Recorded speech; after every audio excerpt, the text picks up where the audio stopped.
And yes, D was the fourth. It's the number of the Earth, the planet. It's not actually spiritual. And this is E, the fifth.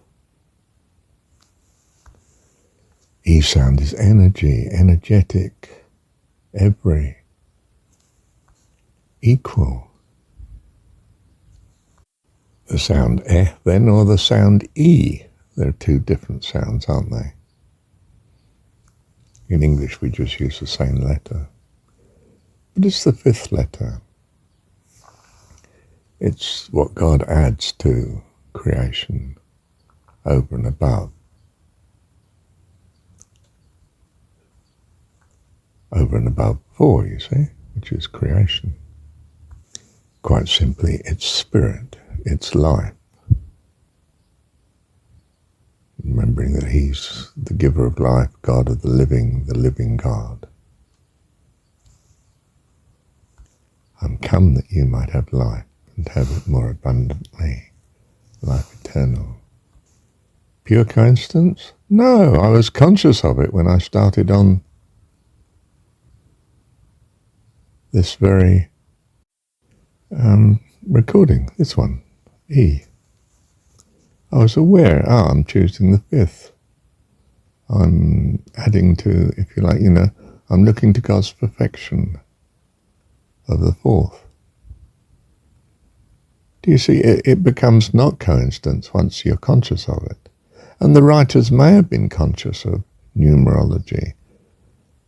I don't think they were conscious of sounds, because the sounds in English to the words are different to the sounds.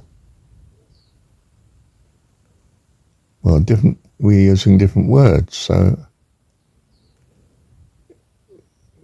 sounds are a strange thing. They've come down more reliably to us of something strange than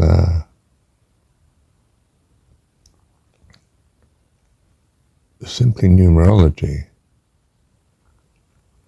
Except our modern alphabet, when you give numbers to it, is not to be anticipated by anyone that wrote scripture.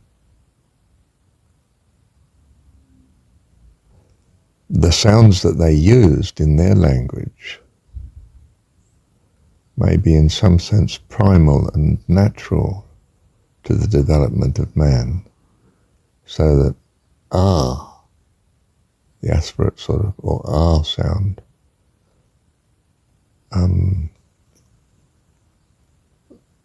may infer God in any language. Do you see? And the first letter may be the beginning of all, in some sense, something about creation and the start,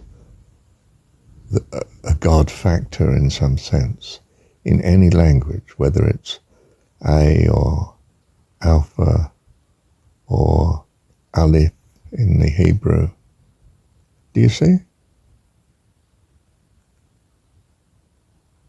So the A sound, or the A sound, or both, may in some sense always be associated with God, without us ever having been conscious of it before, say, before it's come to our attention that this is possibly the case. And so, perhaps it does almost mean something simple: solar, sun, seen, sound, sonic, super, special, sweet, spirit. There's perhaps something of a contributory meaning of this letter always, this sound, to the words in which it crops up. I'm thinking of the Hebrew language where the letters actually have meanings in themselves. So you look at a word, if you know how it's spelt, then you know to some extent what it means.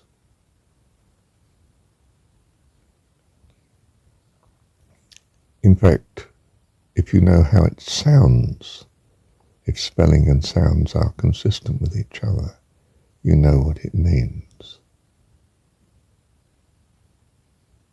It doesn't have to be a written language. Simply sound indicates. And if you think of it as sound in the first place, I'm hit by something.